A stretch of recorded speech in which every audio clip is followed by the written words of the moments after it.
যে নারী এই তিন জায়গায় গমন করবে, তিন জায়গায় বেড়াতে যাবে, তার কোনো ইবাদত আল্লাহর দরবারে কবুল হবে না। বিশ্বনবী সাল্লাল্লাহু আলাইহি ওয়াসাল্লাম নিজে বলেছেন, কোন নারী যদি এই তিনটি জায়গায় অবস্থান করে, এই তিনটি জায়গায় যদি সে যায়, তাহলে তার কোনো ইবাদত, নফল, ফরজ, কোরআন তেলাওয়াত, তাসবিহ, তাহলিল কোনো কিছু আল্লাহর দরবারে কবুল হবে না। পুরুষদের তুলনায় নারীরা বেশি ইবাদত করে, আমল বেশি করে, কিন্তু কিছু ভুলের জন্য তাদের সমস্ত আমলনামা নষ্ট হয়ে যায়। প্রিয় দর্শক, অবশ্যই মা বোনদের উপকারের জন্য ভিডিওটি শেয়ার করে দিবেন। আপনার একটি শেয়ারে হতে পারে মুসলিম মা বোনদের মুক্তির পথ। আপনি যদি মুসলিম হয়ে নিজেকে ধন্য মনে করেন, অবশ্যই আলহামদুলিল্লাহ কমেন্ট করবেন। নারীরা নফল নামাজ বেশি পড়ে, নফল রোজা রাখে, কোরআন তেলাওয়াত বেশি করে, কিন্তু সামান্য কিছু ভুলের জন্য তাদের কোনো ইবাদত আল্লাহ পাকের দরবারে কবুল হয় না। তাদের সমস্ত আমল আল্লাহ তাআলা ধ্বংস করে দেন।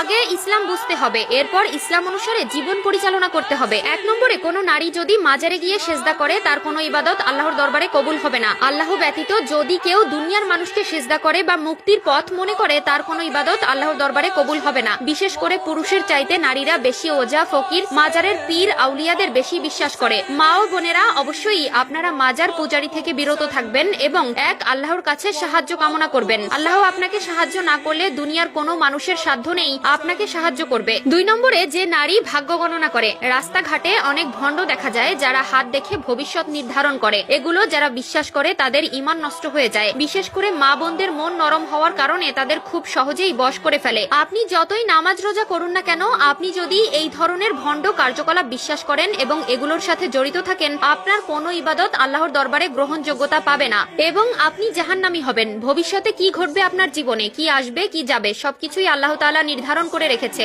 ভবিষ্যৎ সম্পর্কে জানার ক্ষমতা কারো নেই, তাই এই ধরনের কাজ থেকে নিজেকে দূরে রাখবেন এবং আল্লাহ তাআলার কাছে পানাহা চাইবেন। 3 নম্বরে, ওই ধরনের নারীদের ইবাদত আল্লাহর দরবারে কবুল হয় না যারা টিয়া পাখি দিয়ে ভাগ্য গণনা করে। রাস্তার পাশে অনেক মানুষ দেখা যায় যারা টিয়া পাখি নিয়ে বসে থাকে এবং ভাগ্য গণনার প্রতিশ্রুতি দেয়। নারীদেরকে সহজ সরল পেয়ে খুব সহজেই তাদেরকে কাবু করে ফেলে এবং এই ধরনের ভণ্ডামিগুলো বিশ্বাস করাতে বাধ্য করে। মেয়েদের মন নরম থাকায় শয়তান সবসময় নারীকেই টার্গেট করে, তাই যথাযথভাবে এই ধরনের ভণ্ডামি থেকে দূরে থাকবেন এবং এক আল্লাহর উপর বিশ্বাস রাখবেন, নয়তো আপনার ঈমান নষ্ট হয়ে যাবে। নামাজ হলো মুসলমানদের সবচেয়ে গুরুত্বপূর্ণ ইবাদত। নরনারী উভয়ের জন্যই নামাজ ফরজ করা হয়েছে, কিন্তু পৃথিবীতে এমন কিছু মুসলিম নারী আছেন যাদের নামাজ কবুল হয় না। নবী করিম সাল্লাল্লাহু আলাইহি ওয়াসাল্লাম ইরশাদ করেন, সেই মহিলার কোনো নামাজ কবুল হয় না যে তার স্বামী ছাড়া অন্য কারোর জন্য সুগন্ধি ব্যবহার করে এবং যতক্ষণ না সে নাপাক ব্যক্তির মতো গোসল হয়ে পবিত্র না হয়, ততক্ষণ তার নামাজ কবুল হবে না। আবু দাউদ, নাসাই, ইবনে মাজাহ,